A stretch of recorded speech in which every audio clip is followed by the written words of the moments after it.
আমার স্নেহের ক্লাস 5-এর ছাত্রছাত্রীরা, আমার ইউটিউব চ্যানেলে তোমাদের প্রত্যেককে স্বাগত। আজ আমরা তোমাদের বাটারফ্লাই বইয়ের লেসন 7 দ্য রিবেল পোয়েটের অ্যাক্টিভিটিগুলো করব। চলো। Activity 3, tick write the right answer. বলছে কি, যেটা সঠিক উত্তর তাতে টিক চিহ্ন দিতে বলছে। His poems inspired the youth. তার কবিতাগুলি উজ্জীবিত করতো বা উদ্বুদ্ধ করতো যুবকদের। To fight the British, to help the British, to talk to the British. কী হবে? টু ফাইট দ্য ব্রিটিশ, এটা হবে উত্তর। তারপরে এ পোয়েম দ্যাট হি রোট ওয়াজ, একটা কবিতা যেটা তিনি লিখেছিলেন সেটা ছিল খেয়াপাড়ের তরণী প্রশ্ন বোধ। কি লিখেছিলেন? খেয়াপাড়ের তরণী। Nazrul was called the fiery poet, the rebel poet, the inspired poet. কী হবে? The rebel poet. এবার অ্যাক্টিভিটি 4 কি বলছে? Write T for true, true বা সত্যের জন্য টি লেখো, and F for false, false বা মিথ্যার জন্য এফ লেখো। স্টেটসম্যান ইন দ্য গিভেন বক্সেস, এটি নিচে স্টেটমেন্টস বা সেন্টেন্সগুলো দেওয়া রয়েছে, তার কাছে যে বক্সগুলো দেওয়া রয়েছে, যেটা সত্য বা ট্রু তার জন্য টি লিখতে হবে, যেটা মিথ্যা বা ফলস তার জন্য এফ লিখতে হবে। চলো, এতে কি বলছে? Nazrul was born when India was still under the British rule. Nazrul জন্মেছিলেন তখন ভারতবর্ষ ছিল ব্রিটিশ বা ইংরেজদের অধীনে, এটা ট্রু। তারপর কি বলছে? Nazrul was not attracted to folk theatre. Nazrul লোকনাট্যের প্রতি আকর্ষিত ছিলেন না, এটা ফলস। তারপর কি বলছে? In school Nazrul met the great poet Kumudranjan Mallick. বিদ্যালয়ে নজরুলের সাক্ষাৎ হয়েছিল কুমুদরঞ্জন মল্লিকের সঙ্গে। হ্যাঁ, কুমুদরঞ্জন মল্লিক ছিলেন তার স্কুলের প্রধান শিক্ষক, তাহলে তিনি টিচার ছিলেন, তাই এটা ঠিক, এটা ট্রু হবে। Nazrul serve the Indian army under the British rule. বলছি কি, নজরুল ব্রিটিশদের অধীনে সৈন্যবাহিনীতে যোগদান করেছিলেন বা সৈন্যবাহিনীর হয়ে তিনি কাজ করেছেন, তাহলে এটা কি হবে? এটাও ট্রু হবে। তারপর দেখো, নজরুল ফাস্টেড ফর 30 days। নজরুল অনশন করেছিলেন 30 দিনের জন্য। না, নজরুল 30 দিনের বেশি, মানে 1 মাসের 1 মান্থের বেশি ফাস্টিং করেছিলেন, তাই এটা এফ হবে। নেক্সট পেজে চলো।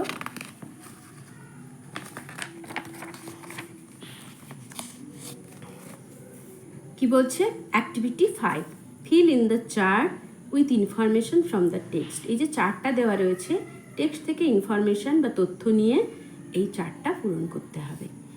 এটার জায়গাটা কম দেওয়া রয়েছে, এর জন্য একটা তোমরা খাতা বের করো।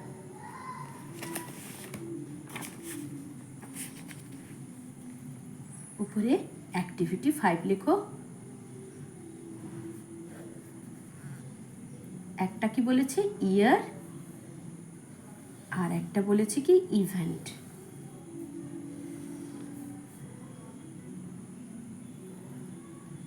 ইয়ার মানে বছর, আর ইভেন্ট মানে ঘটনা। এই বছরগুলো কি কি, যেই বছরগুলো উল্লেখ রয়েছে সেগুলো কি ঘটনা ঘটেছিল, আর যেগুলো ঘটনা উল্লেখ রয়েছে সেটা কোন বছরই ঘটেছিল। 1910, 1910 সালে কি হয়েছিল? চলো, প্রিভিয়াস পেজে রয়েছে, দেখো। এই যে, in 1910 Nazrul met the revolutionary Nibaranchandra Ghatak. 1910 সালে নজরুলের আলাপ বা সাক্ষাৎ হয়েছিল বিদ্রোহী নিবারণচন্দ্র ঘাতকের সাথে। তাহলে এটা লিখে ফেলো। Nazrul met the revolutionary Nibaranchandra ঘাতক।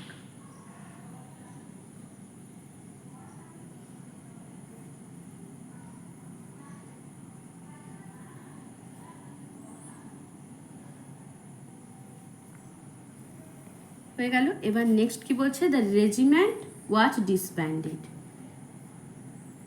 রেজিমেন্টটা কোন বছর বাতিল করে দেওয়া হয়েছিল, ইয়ারটা আমাদের লিখতে হবে।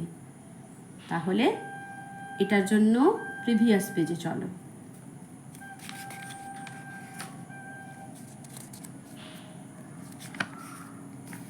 এইখানে রয়েছে দেখো, after the first world war the regiment was disbanded in 1920। তাহলে কোন সাল পাওয়া গেল? 1920। এখানে 1920 লিখে দাও। তারপরে আবার রয়েছে সাল 1922। 1920 তো কী হয়েছিল? এই দেখো এখানে রয়েছে, in 1922 Nazrul started a magazine ধূমকেতু। তাহলে 1922 সালে কি হয়েছিল? নজরুল স্টার্টেড এ ম্যাগাজিন ধূমকেতু।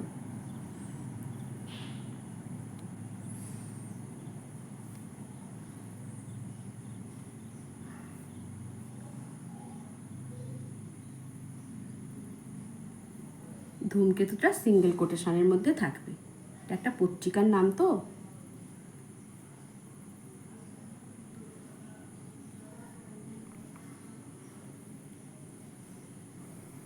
তারপর নেক্সট কি বলছে? Nazrul was released from jail. কত সালে নজরুল জেল থেকে ছাড়া পেয়েছিলেন সেইটা আমাদের লিখতে হবে।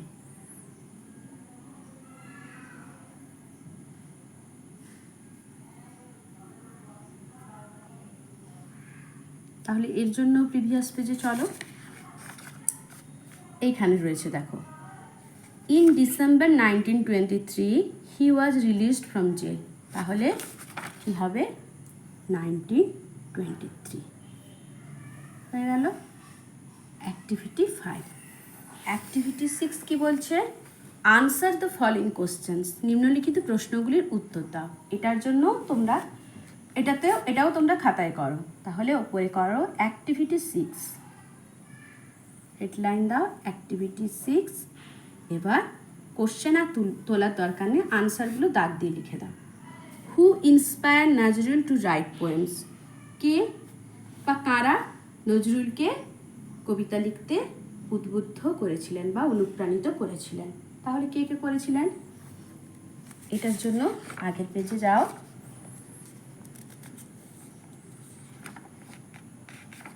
এই যে দেখো এখানে রয়েছে, did Kumudranjan inspire him to write poems? Yes, but Nazrul was also influenced by Rabindranath and the Persian poets like Hafiz and Khayyam. তাহলে চলো এটাই লেখা যাক। Kumudranjan inspired Nazrul to write poems, but he was also influenced by Rabindranath Tagore and the Persian poets like Hafiz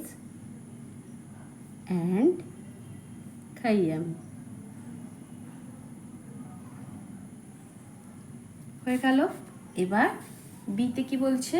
Why did Nazrul have to leave the army? কেন নজরুল সৈন্যদল ত্যাগ করেছিল? তাহলে কেন সৈন্যদল ত্যাগ করেছিল? এটার জন্য প্রিভিয়াস পেজে যাও। এই দেখো, after the first world war the regiment was disbanded in 1920।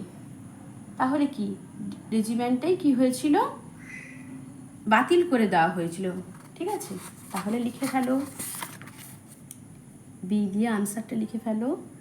After the first world war in 1920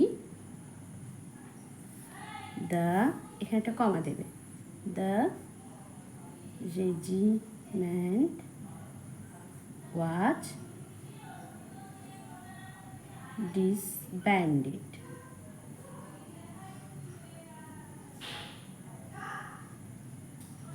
So Nazrul left the army. তাই Nazrul left the army. প্রথম বিশ্বযুদ্ধের 1920 সালে প্রথম বিশ্বযুদ্ধের পর রেজিমেন্টটা বাতিল করে দেওয়া হয়েছিল, তাই নজরুল সেই সৈন্যদলটা ছেড়েছিলেন। তারপরে C, in which magazine was the poem আনন্দময়ীর আগমনী পাবলিশড? কোন পত্রিকাতে আনন্দময়ীর আগমনী কবিতাটি প্রকাশিত হয়েছিল? তাহলে এটার জন্য প্রিভিয়াস পেজে যাও, এই যে এখানে রয়েছে। In 1922 Nazrul started a magazine ধূমকেতু where he published আনন্দময়ীর Agamani a poem. তাহলে কোন পত্রিকা? ধূমকেতু। আনসার লিখে ফেলা যাক। ইন, ধূমকেতুটা সিঙ্গেল কোটেশনে থাকবে, ধূমকেতু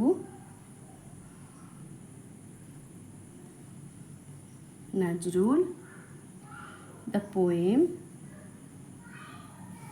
আনন্দময়ীর আগমনী, এটাও সিঙ্গেল কোটেশনে রাখবে, এটা একটা কবিতার নাম।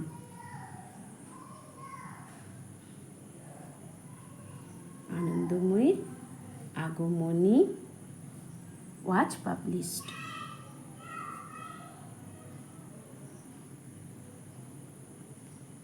হয়ে গেল। এবার D, why did Nazrul fasting? Nazrul কেন অনশন করেছিলেন? এটার জন্য প্রিভিয়াস পেজে যাও, এই দেখো। He was transfer to the Hooghly jail and there he began fasting. It was his way of protesting against the torture of the British. তাহলে আনসারটা কি হবে? নজরুল started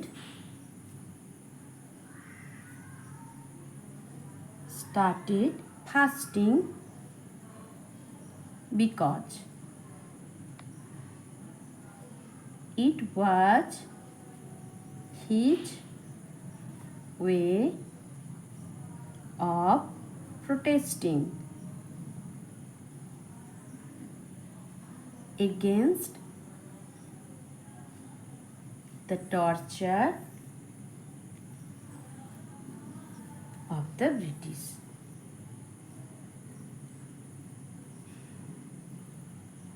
এটা ছিল তার পন্থা ব্রিটিশদের অত্যাচারের প্রতিবাদে।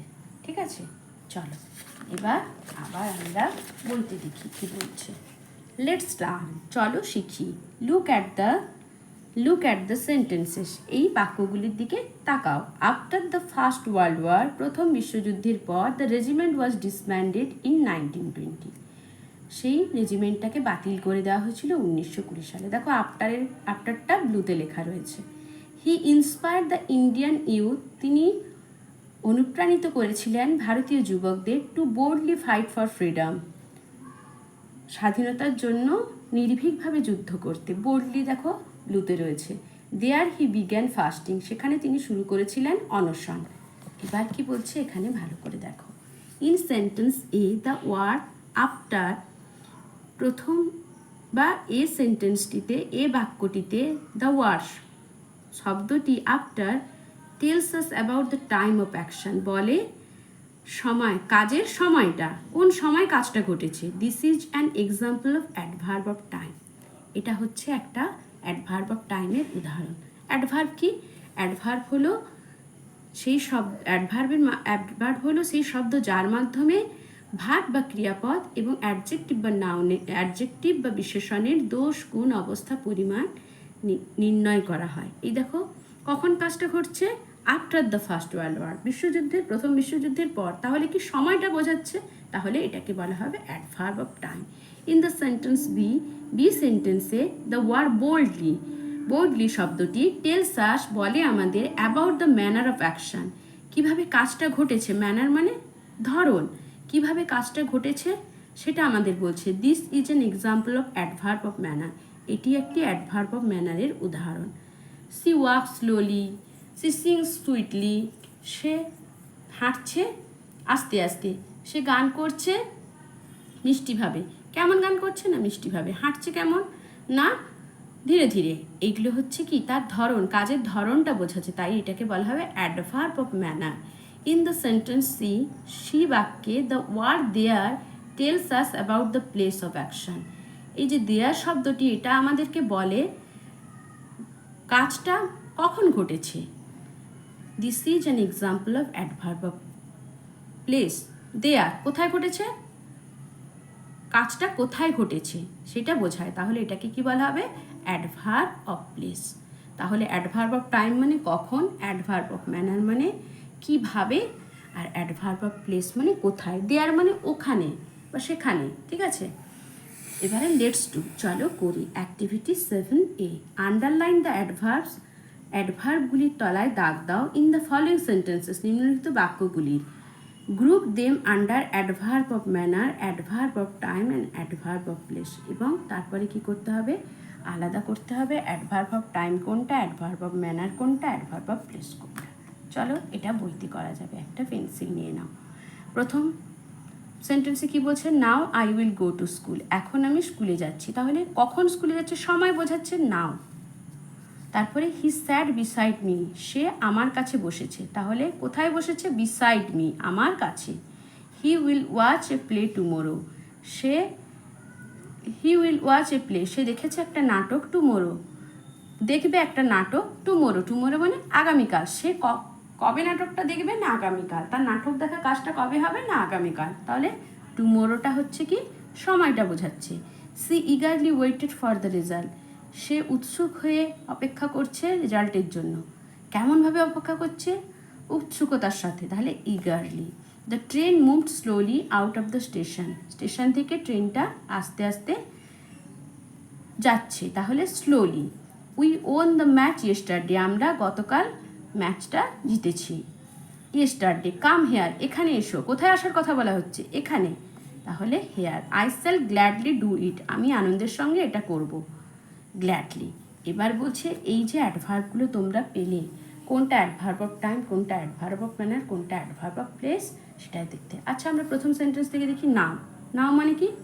এখন, সময় বোঝাচ্ছে, তাহলে এটা অ্যাডভার্ব অফ টাইম, এখানে বসিয়ে দাও। তারপর কি বলছে? হি সেট বিসাইড মি, সে আমার পাশে বসেছে। এটা কি? জায়গা বোঝাচ্ছে, তাহলে অ্যাডভার্ব অফ প্লেসে বিসাইড।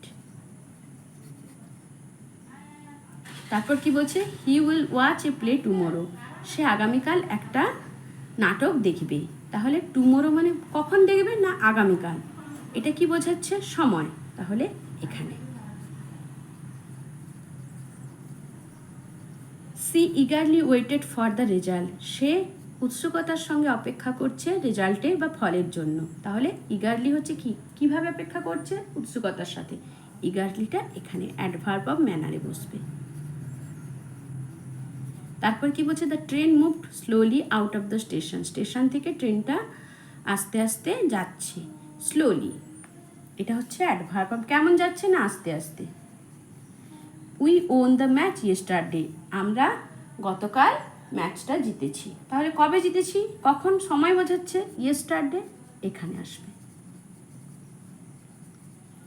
কাম হেয়ার, এখানে এসো। কোথায় বসবে? কোথায় বোঝাচ্ছে? জায়গা বোঝাচ্ছে, তাহলে বিসাইড আর হেয়ার অ্যাডভার্ব অফ প্লেসে বসবে। I shall gladly do it, আমি আনন্দের সঙ্গে এটা করব। কিভাবে করব? না আনন্দের সঙ্গে, তাহলে অ্যাডভার্ব অফ ম্যানার। এবার নেক্সট পেজে চলো। কি বলছে? লেটস লার্ন, চলো শিখি। Let's learn the use of the coloured ওয়ার্ডস।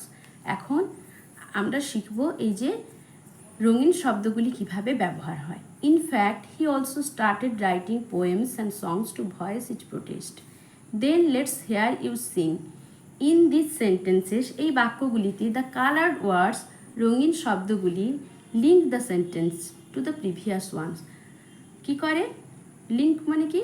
যোগাযোগ স্থাপন করে। প্রিভিয়াস ওয়ান, আগের বাক্যের সঙ্গে। ইন দ্য প্যাসেজ, প্যাসেজের। See such words are linkers, এই শব্দগুলিকে কি বলা হয়? Linkers. They link one idea to the other, তারা যোগ করে বা সম্বন্ধ করে কি একটা ভাবনার সঙ্গে অন্য ভাবনার। ঠিক আছে, লেটস ডু, চলো করি। Activity 8, let's learn how to paint pots. এখন শিখি কিভাবে একটা পাত্রে আঁকা হয়। এই পট ইজ ব্রট, একটা পাত্র কেনা হলো। ইট ইজ ওয়াশড উইথ ওয়াটার, এটা জল দিয়ে ধোয়া হলো। ইট ইজ ড্রাইড ইন দ্য সান, এটা সূর্যে শুকানো হলো। ইট ইজ পেইন্টেড, তারপরে এটার উপরে আঁকা হলো। Polish is applied to make the surface shiny, তার সারফেসটাকে চকচকে করার জন্য কী করা হলো, সেটা পালিশ করা হলো। Now add linkers to show the process of painting pots you may use the following linkers. লিঙ্কার্সগুলো কী রয়েছে? At first, then, at last, next, thereafter. চলো এটা আমরা কিভাবে করি দেখে নিই। এর জন্য একটা খাতা তোমরা সেই খাতাটা বের করো, এটাই তোমরা লিখছো। ওপরে লেখো অ্যাক্টিভিটি 8।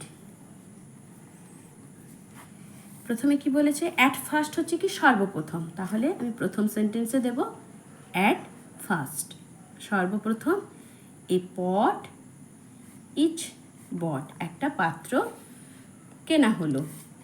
তারপরে সেকেন্ডে কি হবে? নেক্সট বা then, next it is washed with water. তারপরে কি হবে? Then it is dried in the sun. তারপরে চার কি হবে? Thereafter, thereafter it is painted. তারপরে পাঁচে কি হবে? At last polish is applied to make the surface shiny। হয়ে গেল। এবার তারপরে কি বলছে চলো লেটস টক, চলো বলি। Discuss among yourselves how to prepare a tea, নিজেদের মধ্যে আলোচনা করো কিভাবে চা তৈরি করা যায়। Use linkers to suggest the chain of action that goes in preparing tea, তোমরা লিঙ্কার্স ব্যবহার করে চা কিভাবে প্রস্তুত করা হয় সেটা তোমাদের আলোচনা করতে বলছে। চলো এটাও লেখা যাক, এটাও অ্যাক্টিভিটি 8-এর মধ্যেই পড়ছে। তাহলে কি প্রথমে চা করার জন্য একটা সসপ্যান নিতে হবে, তারপর সেটাকে কি করতে হবে? তার ভেতরে জল দিতে হবে। তাহলে প্রথমে কি করতে হবে? এখানে হেডলাইন করতে পারো টি মেকিং বা preparing.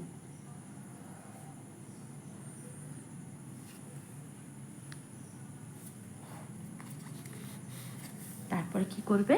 At first, at first A saucepan is taken for making tea। তারপর কি হবে? সসপ্যানে জল দিতে হবে। Then put water into the saucepan, তারপরে জলটা ফুটবে। দ্য ওয়াটার ইজ বয়েল, জলটা ফুটছে। তারপরে কি করতে হবে? এবারে চা পাতা বা টি দিতে হবে, অ্যাড করতে হবে। Next T is added in the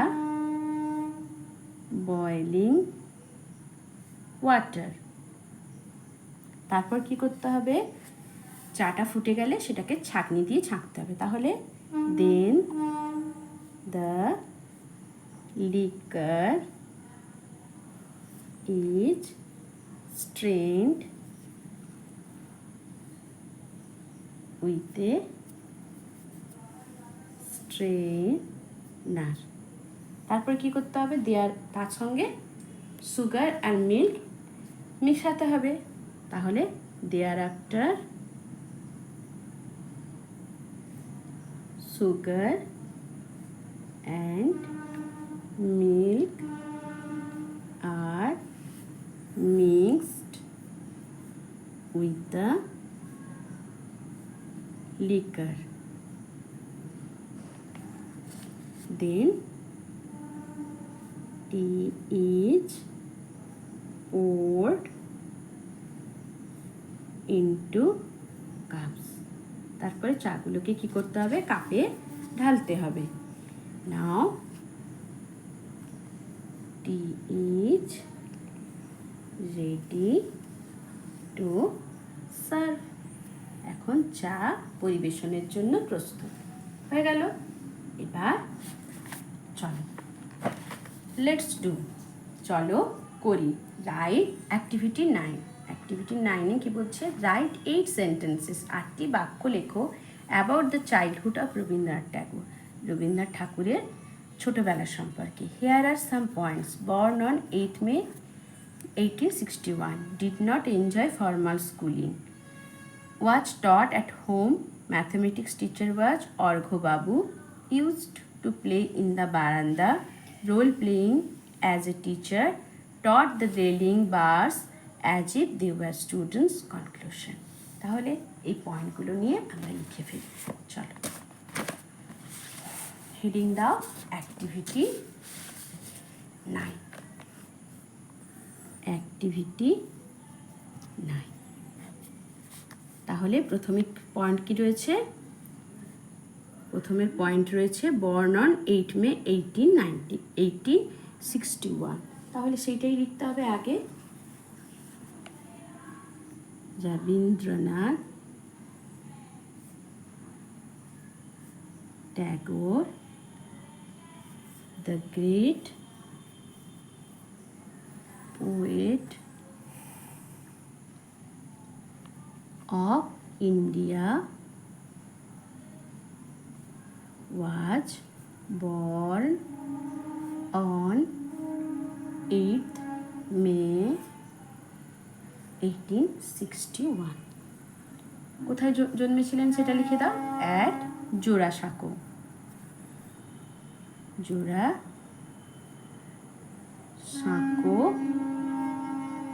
in Calcutta.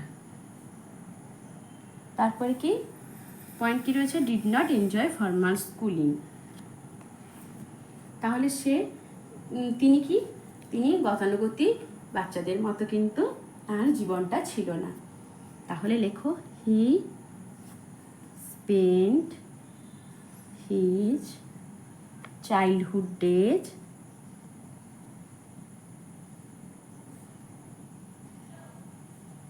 quite differently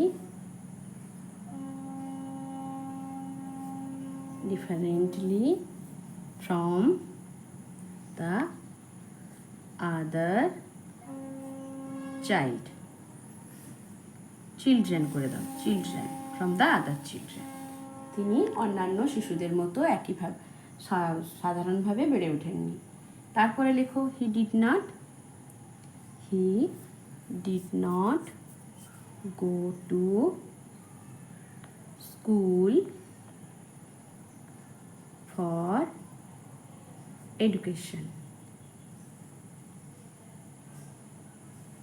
এই যেখানে বলছে did not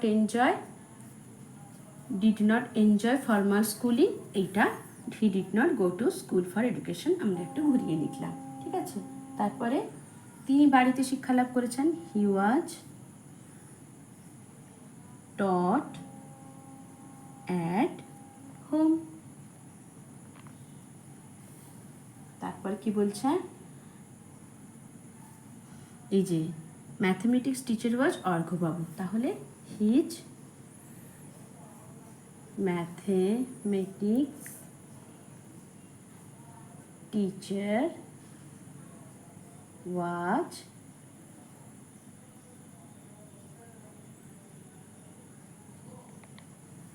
अघर AGHORE Aghore babu তার অঙ্কের বা গণিতের শিক্ষক ছিলেন। ঠিক আছে, এটা দেওয়া রয়েছে পয়েন্টে, তাই লেখা হলো ইউজ টু প্লে ইন বারান্দা, তিনি বারান্দায় খেলা পছন্দ করতেন। তাহলে এটা লিখে ফেলা যাক হি used to play in the veranda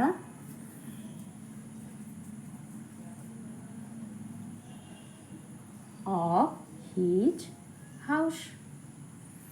তারপর কি বলছে, role playing as a teacher, তিনি শিক্ষকের ভূমিকায় থাকতেন। তাহলে দ্য গেম একটু আমরা অন্যভাবে লিখি, the game he liked most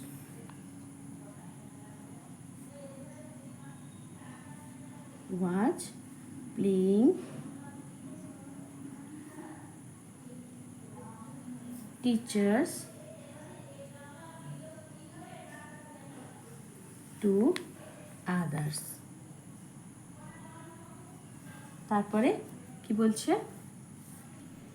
taught the railing bars as if they were students. তাহলে he taught the railings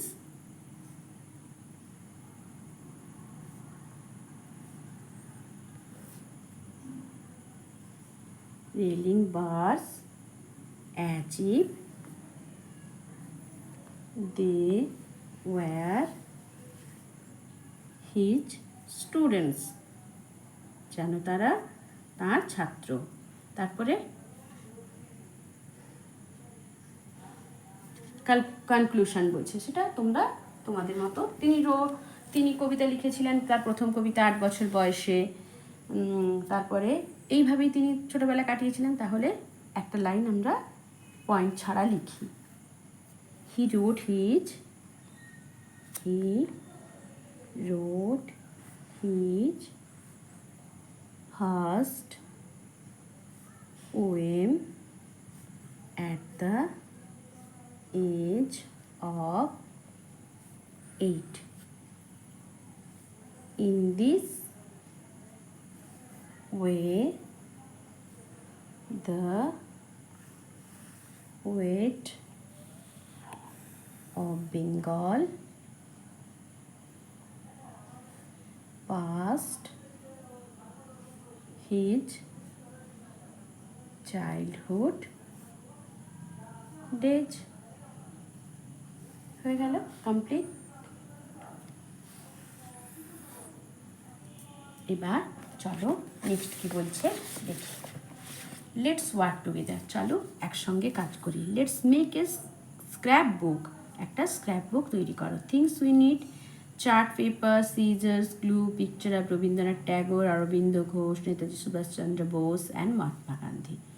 এটা তোমাদের নিজেদেরকে তৈরি করতে হবে কাজ করে। মেথড কিভাবে তৈরি করবে, fold the sheet of chart paper, ভাঁজ করো চার্ট পেপারের যে কাগজটি, so that it look like a book, যে যেন এটাকে একটা বইয়ের মতো দেখায়। And cut out the sides, এবং কেটে ফেলো সাইডগুলো। Stitch or staple the papers together, stitch করো বা স্টেপল করো সেই কাগজগুলিকে একসাথে।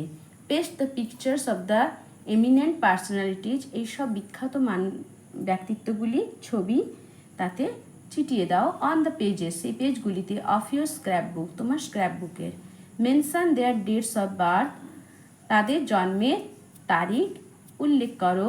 নেমস অফ দেয়ার প্যারেন্টস, তাদের মা বাবার নাম উল্লেখ করো। দেয়ার স্কুলিং, তাদের বিদ্যালয়ে যাওয়া। And there contribution to our nation, এবং আমাদের দেশের প্রতি তাদের কন্ট্রিবিউশন সম্পর্কে সেটা লিখতে বলছে। এইভাবে তোমরা স্ক্র্যাপ বুক নিজেরা তৈরি করবে। ঋষি অরবিন্দ, রবীন্দ্রনাথ ট্যাগোর, নেতাজি সুভাষচন্দ্র বোস, মহাত্মা গান্ধী, আরও অন্যান্য মনীষীদের নিয়েও তোমরা করতে পারো। ঠিক আছে, চলো আজ এতটাই থাক। আমার শেখানোটা যদি তোমাদের ভালো লাগে তবে আমার চ্যানেলটি সাবস্ক্রাইব করবে, বন্ধুদের সাথে শেয়ার করবে এবং একটা লাইক দেবে।